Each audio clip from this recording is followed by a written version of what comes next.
So welcome. I'm sure we have a lot of long-term ASES and ISES members here in the audience, and if you're not a member of either ASES or ISES, you're welcome to join. We even have sign-up sheets here and bonus prizes for those of you who sign up today. And so the way this is going to work is that first let me just give a brief background about the history of our organizations. And then I'm going to turn it over to our new Executive Director for ASES, Carly Rickson, who will give us some of her inspirational words.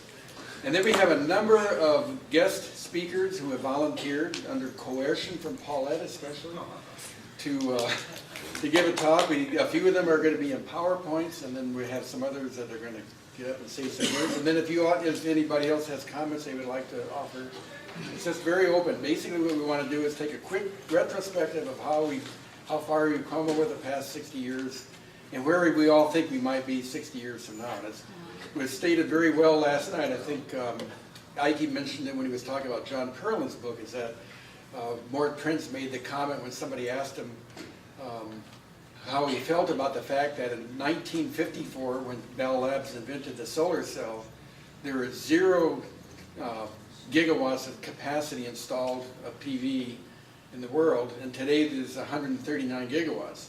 And so they said, Mort, what do you think of that? And he said, why did it take us so long to get to 139 gigawatts? Yeah.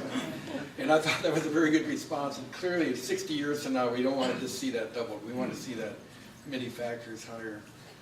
So we have some things up along the front here. Toblerones, since ISES is headquartered in Germany, I thought we had to provide those. A few brochures, some other things that you'll hear more about later on. I have a book here of that you can browse through if you want. Some of it is some material that Kazmierski developed for the Arizona conference. How many of you remember our conference in Arizona where we celebrated the 55th conference year? And so there's some materials in here from that. There's some old PDFs of the very first proceedings that was produced in 1955. By the way, I have original copies of those I got from Dan Trivich, and if you people have a way of storing them, I'd like to get them to somebody. Okay, well that's good to know. Hold that to 1955 conference. They're really quite rare. We have one at Freiburg, that's how I happen to get these. John Perlin says he has one with him, and he's supposed to show up here, so hopefully, and he was going to bring his copy with him, but it's good to know that you have copies too. All right, and so just quickly, the way this whole thing started was in 1954, the same year that Bell Labs patented the solar cell. An organization was formed in Arizona called the Association for Applied Solar Energy, AFASE, and I have a hard time remembering that acronym. And that was formed in Arizona, and I've got the original paperwork, copies of it in here if you'd like to just see what it says. And then in 1955, and also in Arizona, they organized the very first Congress, and as far as I can tell, this is the very first Solar Energy Society that was formed, and the very first Solar Congress that ever occurred.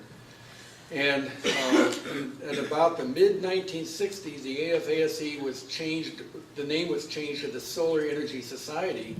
And around that same time, Australia became very interested in working with the United States on this organization. And finally, in 1970, I believe it was, Australia hosted what was then known as the first International Solar Energy Conference. And it was at that conference that it was decided to form ISES, the International Solar Energy Society, and ASES and Australia becoming the first 2 sections of ISES. So that's the history. So the roots go back to 1954. That's what we're celebrating today. And there's some stuff in here you can look at. I'll just put it down here. There's some Toblerones that you can have after you give your thoughts or before if you need them. And a pen for all the speakers. So first, I'm very pleased to introduce the new Executive Director. Is that the title they've given you for ASES? Carly Rickson. We're really pleased to have her here, and I'm very happy to have her share the stage with me and to give her thoughts as the very newest member of our organization. She's going to tell us where we're going to be 60 years from now when she's still the executive director.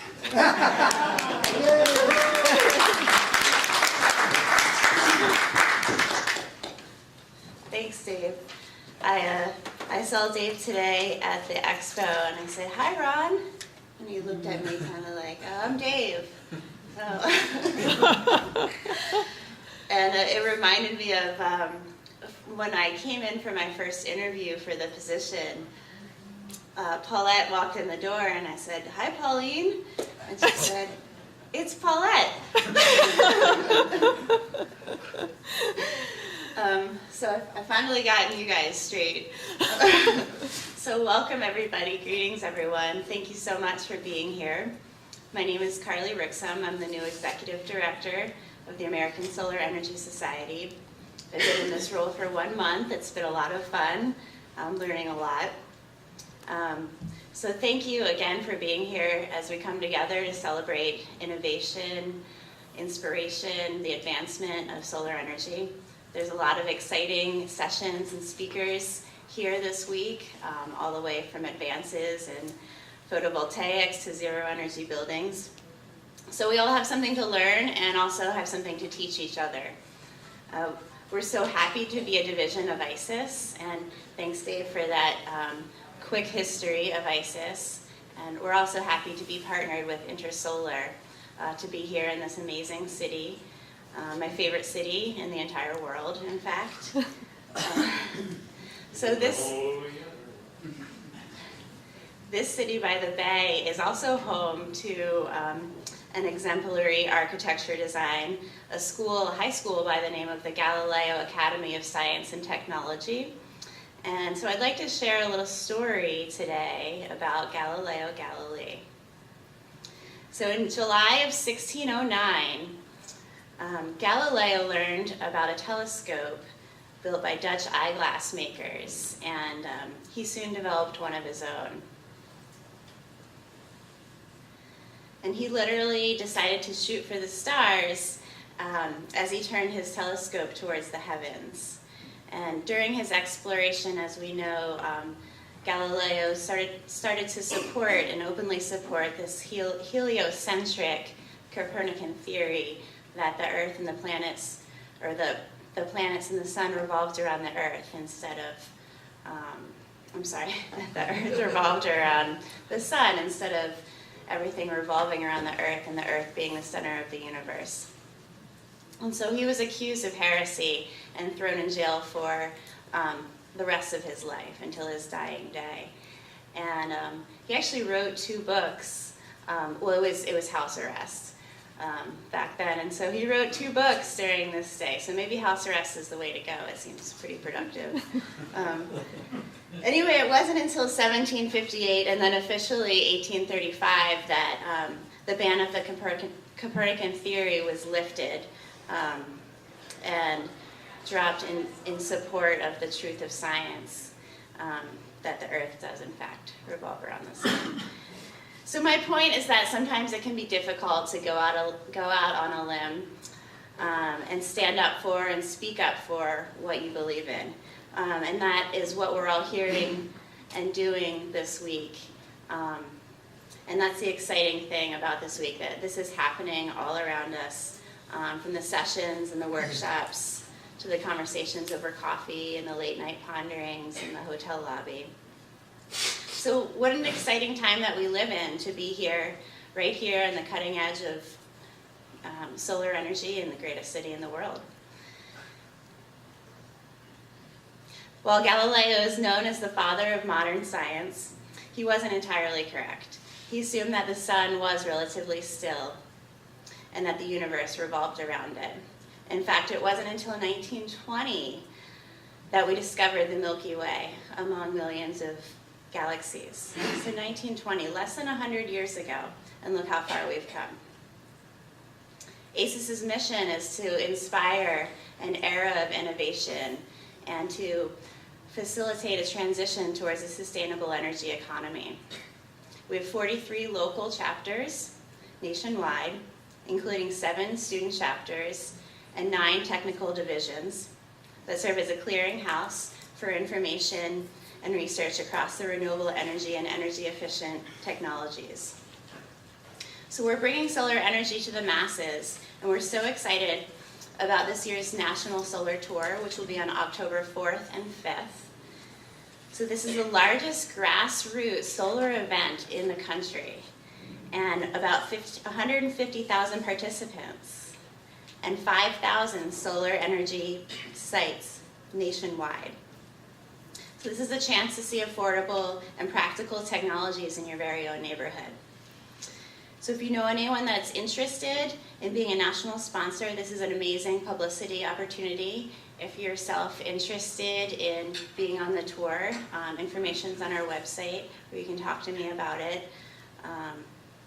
Or if you're interested in being an organizer in your local neighborhood and bringing your neighbors together to promote their solar installations, that would be a great opportunity as well. So ASES has 3 publications, including Solar Today, which has been in print for 26 years. 26, is that correct, Seth? I'm sorry. 26 years? I was making sure you were paying attention. Yes. Okay, so you can find a complimentary edition of Solar Today, hot off the press, in your conference bag. I personally stuffed 600 copies in the conference bags yesterday. So ASES is celebrating our 60th birthday this year, and as our birthday gift to you, we're doing a one-time deal on a membership, on renewing or getting your first memberships, and that's just here during this conference. So you can buy an individual membership for $30, a professional membership for $60, a business membership for $300, or a lifetime membership for $900, which is usually $1,200. So great deal. Ends on Thursday, so don't delay.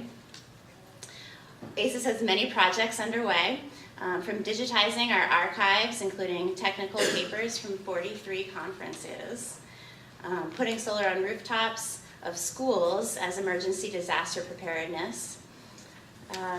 We're also expanding our academic affiliations in our Emerging Professionals program. We're looking into adding value to our membership by offering financing and insurance options for green upgrades to your home or business. So we've just rolled out our annual fund campaign. So if you feel so inspired, we are looking for large and small support for these projects and the many other projects that we have currently underway. And don't forget that we're a 501c3, so your donations and support are tax deductible. Lastly, how amazing is it that we just happen to live on the 3rd rock from the sun, just 8 light minutes away, a distance that just so happens to provide a climate to support water to be in liquid state, and for that supports life as we know it. The fact that we're here today is nothing short of a miracle. Now that is a reason to celebrate. Thanks so much, everyone. Let the good times roll.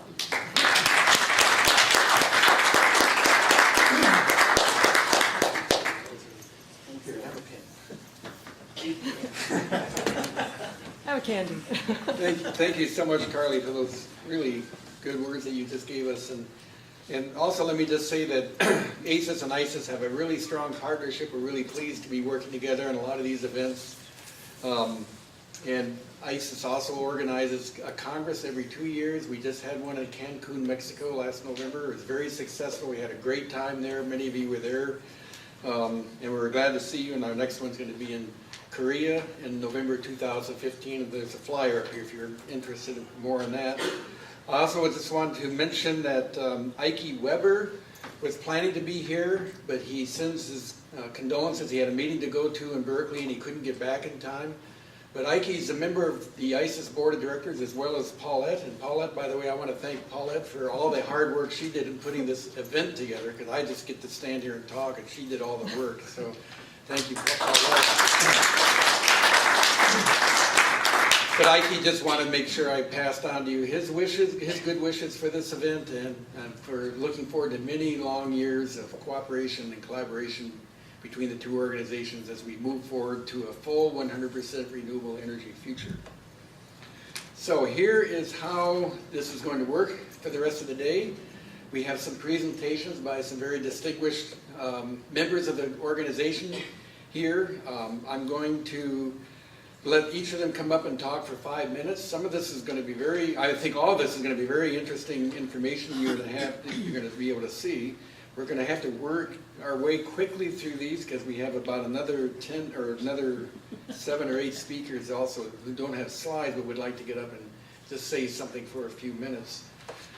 And like I said, there's Toblerones for the celebrate the German victory, I guess. I don't know if I should say that. And there's some other items up here which you're going to hear more about in a few minutes. But first, let me bring up to the stage one of our best-known members of ASES as well as ISES, Richard Perez, for your...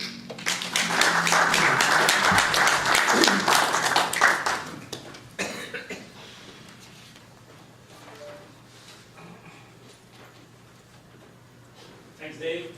And yeah, San Francisco is my favorite city too. Well, so Paulette asked me about 2 weeks ago to do something about the past and the future of ASES. So since I've been here a long time, I try to approach the subject not from historical, telling you about all the founding fathers and all that, although I met a few of them, but to take it from a much bigger perspective. So solar energy before ISES, long time, that's the past. So that's it, that's the sun, power of the sun. It's 3.8 with 26.0 after in watts, so that's a lot of stuff. And it's been coming down on Earth for billions of years. And by the time it reaches Earth, we still get, after the clouds and everything, we're still getting 170 for every square meter, or about 16 per square foot. If I add it up for the planet, that's still an awful lot of power. It's 77,000 terawatts that are coming non-stop. So solar energy, that was solar energy before, and it's working. Unbeknownst to most of us, it's driving everything. It's the one that grows the forest, does the crops, the weather, the rivers. Everything works with solar energy. And even daylight. Like, think of how much conventional energy it would take to do exactly that job that you are taking for granted every day. If we had to power daylight with those guys, these are ultra-large crude carriers, biggest crude carriers built in the world, 500 meters long and 150 meters wide and 50 meters deep. So lots of oil in those, lots of energy. How many of those will it take, do you think, to do the job that the sun does for us freely? Way more than oil. Okay, I did the calculation. It would take a lot. It would take an awful lot. In fact, I calculated it would take about 110 million of them working non-stop, and that would cost us about $50 trillion per year. $50,000 trillion per year.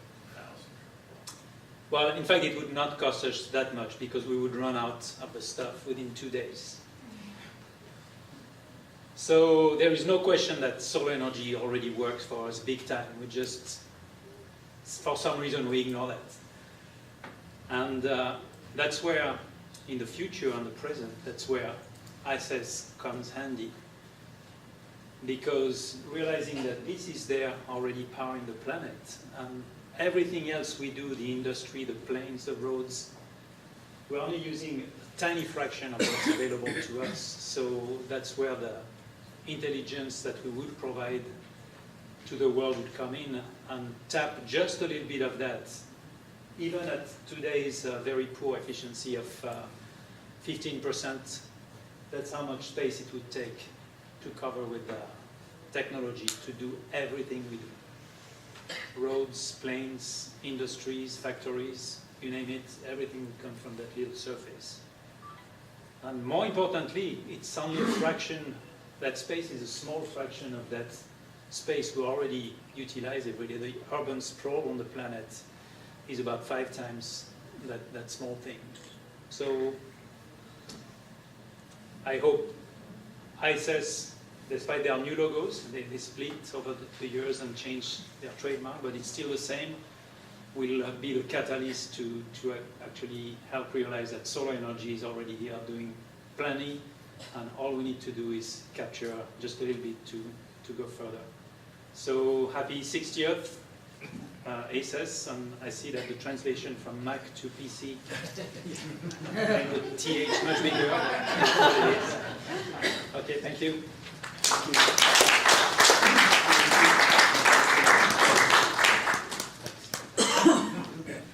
Okay, thanks, Richard. Another very well-known, distinguished member of our societies is Jim Augustine, who has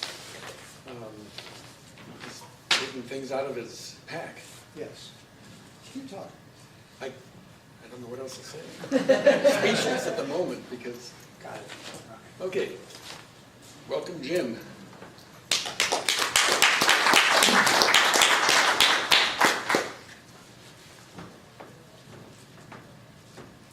What do I do, Dave? Just hit the next button.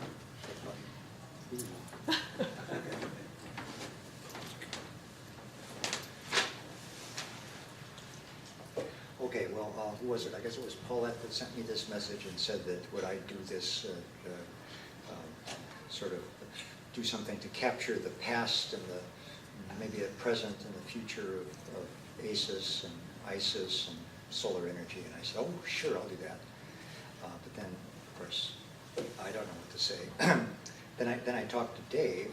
No, I didn't talk to Dave. We had a little exchange, and I said, okay, I have to ask the board of directors of the International Solar Cat Society. That's who I work for. And it turns out that the board said, actually, the board, I could never get the board to meet. They were either one was sleeping or the other was sleeping. But when I asked that one, it was said okay, but they weren't awake, so it was okay. I came anyway. So they know and they think it's okay.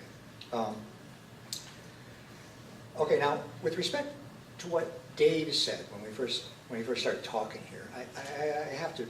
Dave should know better.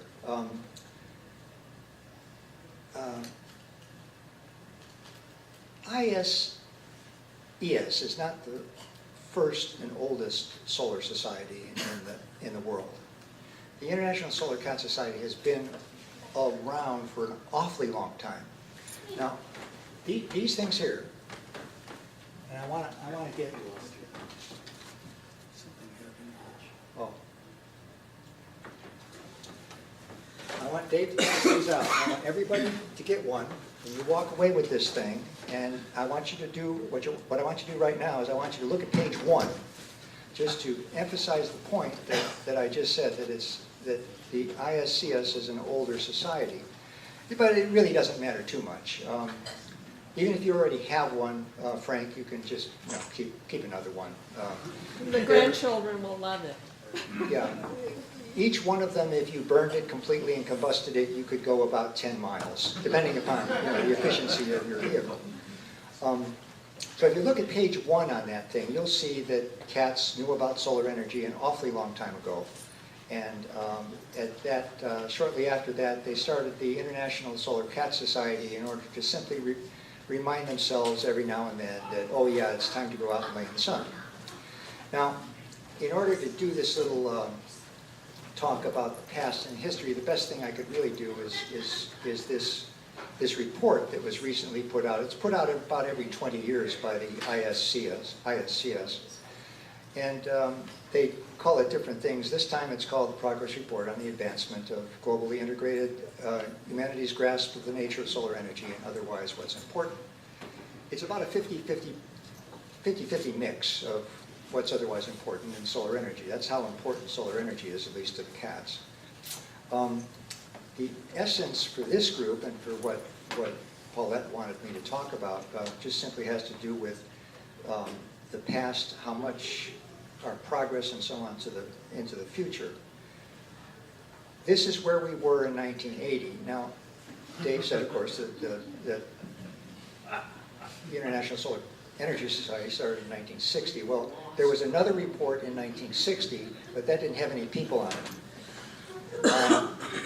This one, of course, was 20 years later, and you can see the tremendous progress. In 20 years, at the last conference, we saw this happen. It's a pretty dramatic growth. You saw the difference between here and there. Not only does the number change, the 2000 or the 1980 changes to 2000. I mean, that's a big change. The number of people changed. Okay, so that's up to, well, roughly. So they don't do this thing every 10 years. They do it every 20 years. I'm sorry. So that was 1980, 2000, and of course 2020. Now you might wonder how do cats know what it's going to be in 2020? And yeah, that's or you might even actually also think that I just made this up, or they made it up, of course. 2020. Okay, so if you look at, well, just for a moment, let's assume this is true. Okay, here we are in 2020. The condition is this: 2000, 1980. We see from 1980, from 20 years we go to that, 20 more years we go to that. Okay, now I didn't want to do another graphic that showed how that transition went with time, because it's hard to do that with just individual cats on a graph. I mean, so I just left it this way, and you'll have to use your imagination. Okay, it goes from there to there to there. What that represents is roughly a, as the calculation says, a 2.78% per year increase in global solar knowledge on the part of people compared to cats. Of course, cats, you can assume the cats know everything.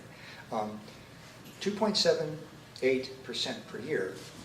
And as I was looking, going to some of these conferences, especially the ones downstairs, some of the meetings and the people talking, well, we're doubling every year, it's 50% a year, okay.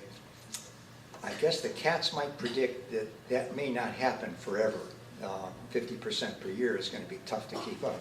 2.078 might be about right. And I think that basically,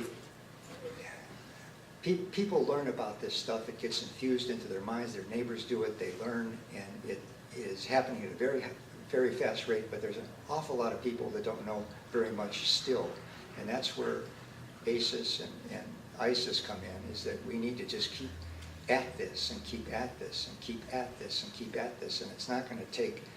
Another 20 years isn't going to do it. Another 50 years isn't going to do it. We're going to have to just look at it for the really long term. And when people say long term, at least to me, they don't really. The long term is like 250, 500 years from now. That's the long term. In 200 years, then we'll be at a nice, stable condition. And I think ASES and ISES, need to be looking sort of like as a continuum, and not just jump up and try and be the everything for solar energy, but just to be the thing that is like the base load thing that helps humanity and everybody in the world. Because if you look at the graph here, I would say that's Europe and America and a little bit of China, but there's so many people that don't know anything, and this is the whole world. Anyway, I'm rambling, and somebody else should talk. And anyway, I'm so grateful that I ran into you guys, and it's been a great run so far, and I've got a while to go. And so anyway, thank you, and keep it up.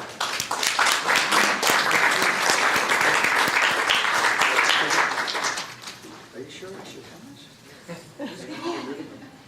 Does it leak electricity? All right, thank you so much, Jim.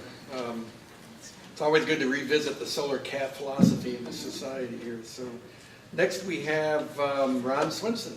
Ron's been with both societies for many, many years, and he has some slides he wants to show us. Oh, there's a closing slide for Jim. Oh. All right. You all read that? Yeah. No. Stick with me, kid, You can read and it. someday it'll all be yours. Talk about the cigar. That's Humphrey. that's Humphrey Bowcat on the left. Okay, 5 minutes, Ron. He's got his timer. You got your time.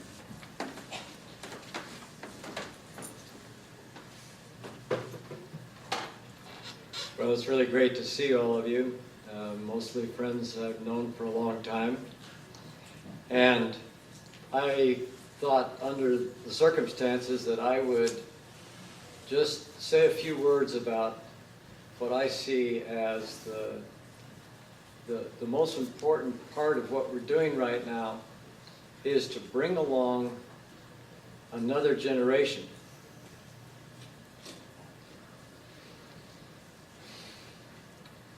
We didn't get it in our generation.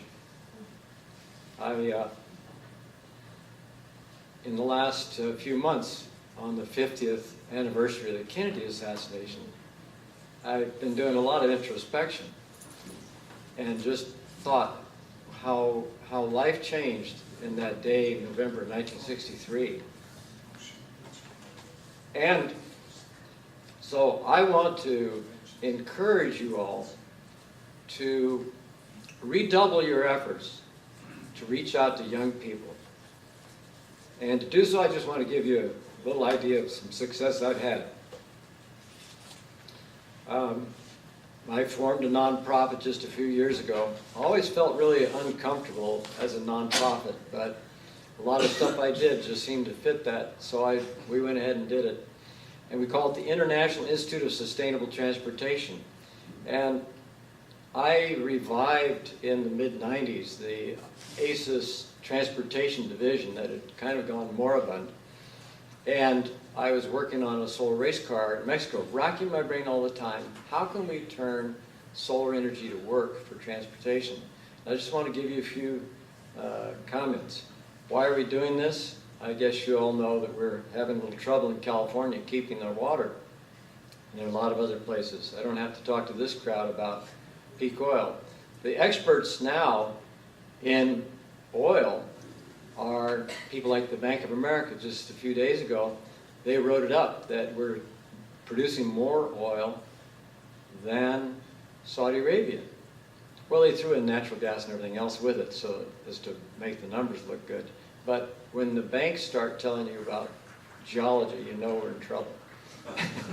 But it also is a sign that they're starting to get scared, because we are really just having a big field day because we're celebrating the last dregs. I mean, why are we going out into the middle of nowhere to get oil if there's so much abundance?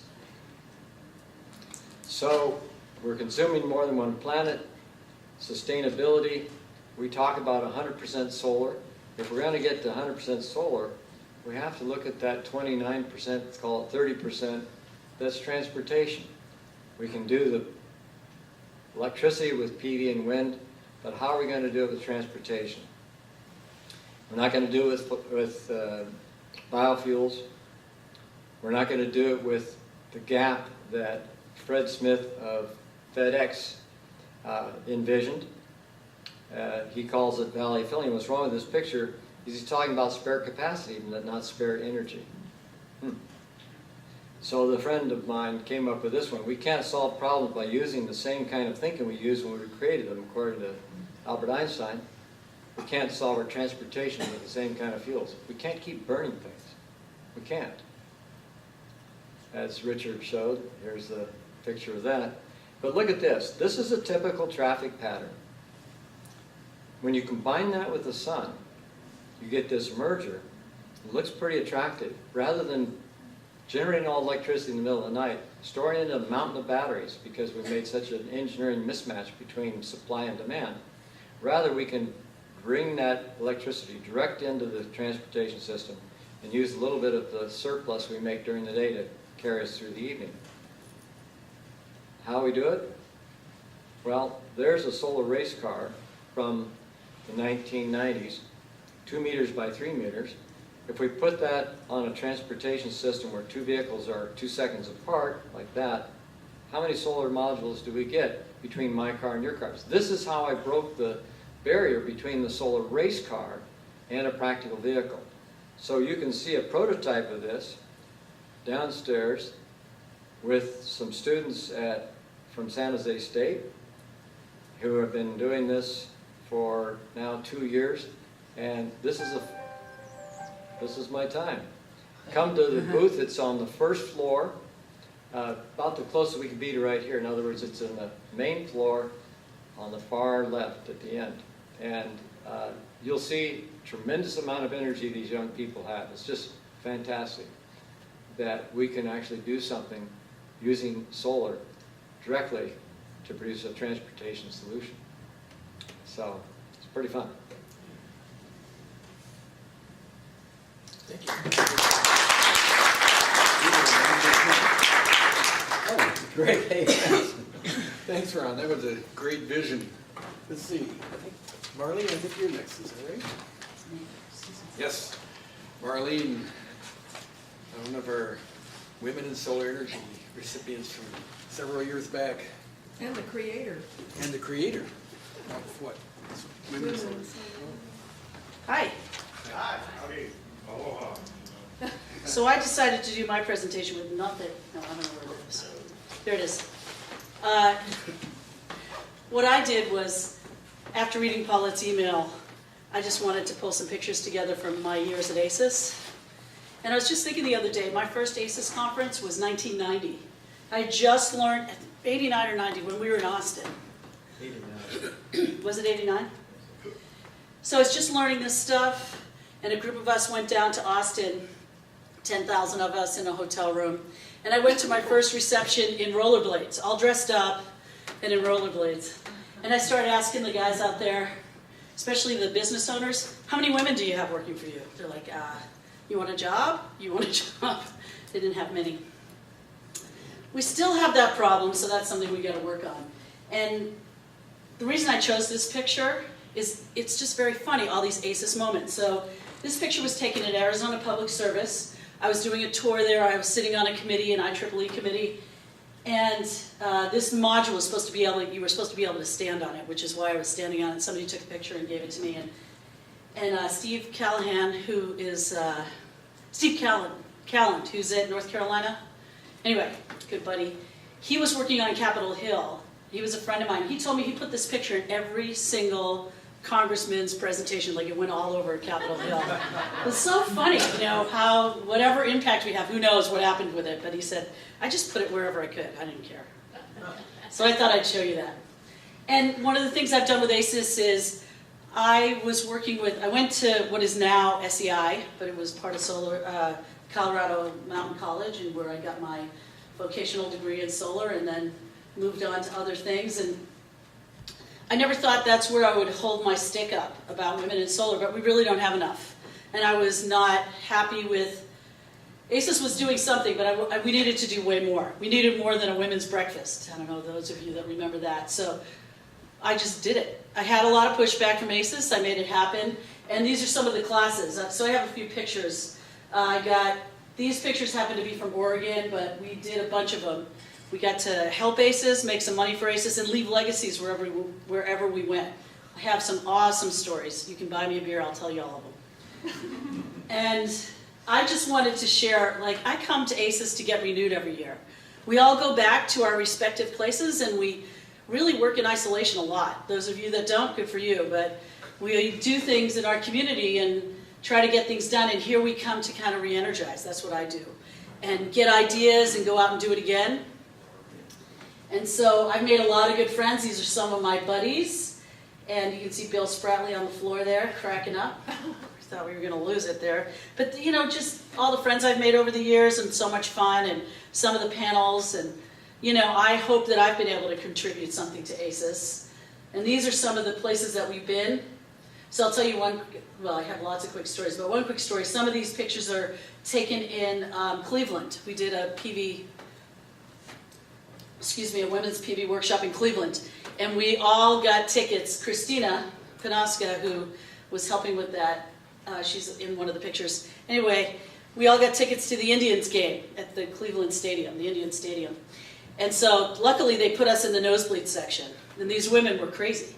And we all had beers and junk food, and we go up to this section, and we're like, is that a field? Are there people down there? And they had this big screen, and these guys are up there, you know, they're showing the team, and we're all like, nice ass, very nice. You know, it's good that we just didn't go anywhere near the near the rest of the crowd. But it was very fun. These women were crazy. We had a lot of fun. We got a back room tour of the Cleveland Stadium, which had tons of PV. And this is us putting so it's a bunch of pictures, but us putting a system on one of the high schools in Cleveland. Some of these are just more recent pictures that I could find, but some of the parties we've had, lots of fun. A lot of the work at ASES gets done after hours, and in the bars, and in the receptions, and all that stuff. And if you don't believe so, you should attend more of those, because a lot of work gets done. And it's a lot of fun. And ASES has done a great job over the years in just kind of getting us together and giving us those opportunities to network, which is really important. And we take those back with us. This was this picture is us with a solar tour that came through Albuquerque, and how we pass those on to our communities, and we influence and kind of motivate the next generation. It's important. So let's keep motivating each other. And what are we going to do in the future? We're just going to do more of this in the future, because we've come a long way in 60 years, and we have a long way to go. So thanks. Thank you.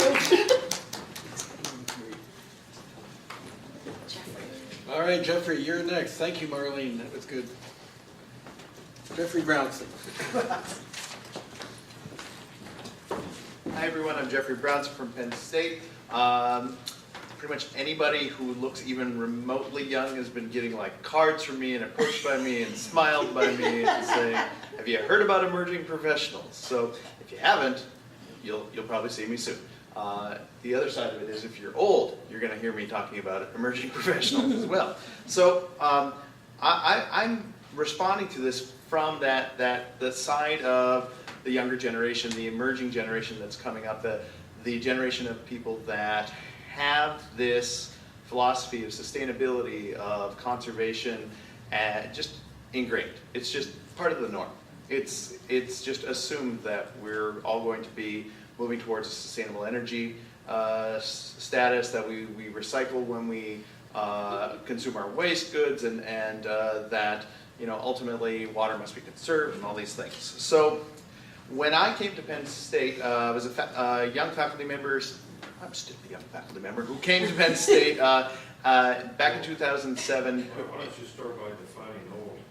Don't worry, old is a mindset, right? So the point being that when I arrived, I was approached by a group of 4 very excited students, and they came in and they said, we had just completed the 2007 Solar Decathlon, and we want to go at it again. And by the way, will you be our faculty director?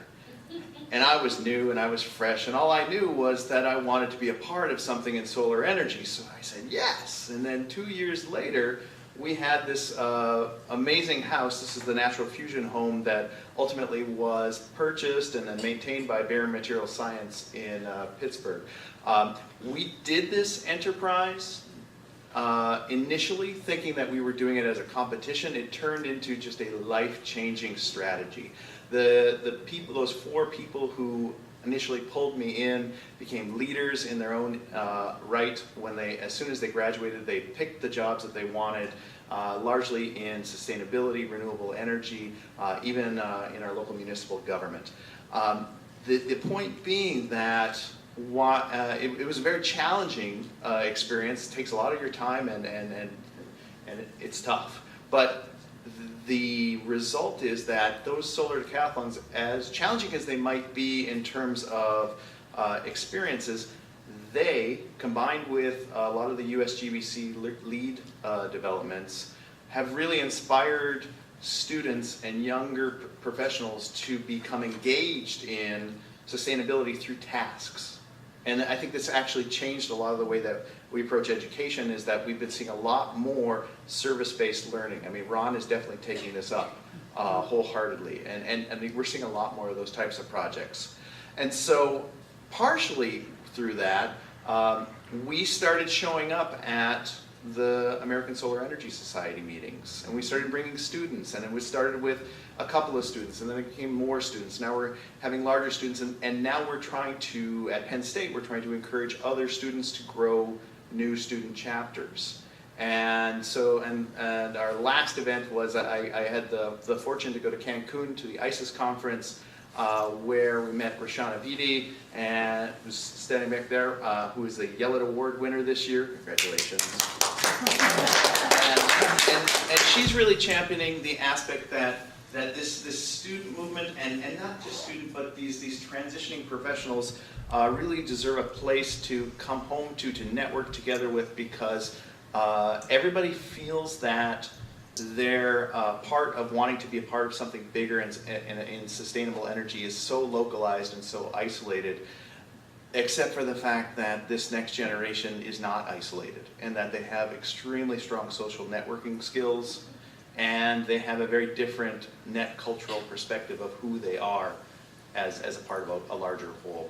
And so so we've been seeing a lot of emergence of student chapters, and I personally, if we are looking into the future, have been a very strong advocate of growing student chapters, because those students, like Marlene, ultimately become some of our lifelong members and some of our most passionate members to really carry us through times when we are having a tougher time, and into the positive times, into the really strong times. So last year, quick pictures from Baltimore, where we had what was our inaugural Young Professionals in Renewable Energy Conference.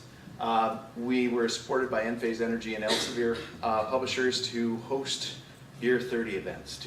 One of the important things to remember is, if you're young, oftentimes you need to punctuate it with beer or wine. And then you find out that when you're old, you need to punctuate it with beer or wine, as Marlene would say.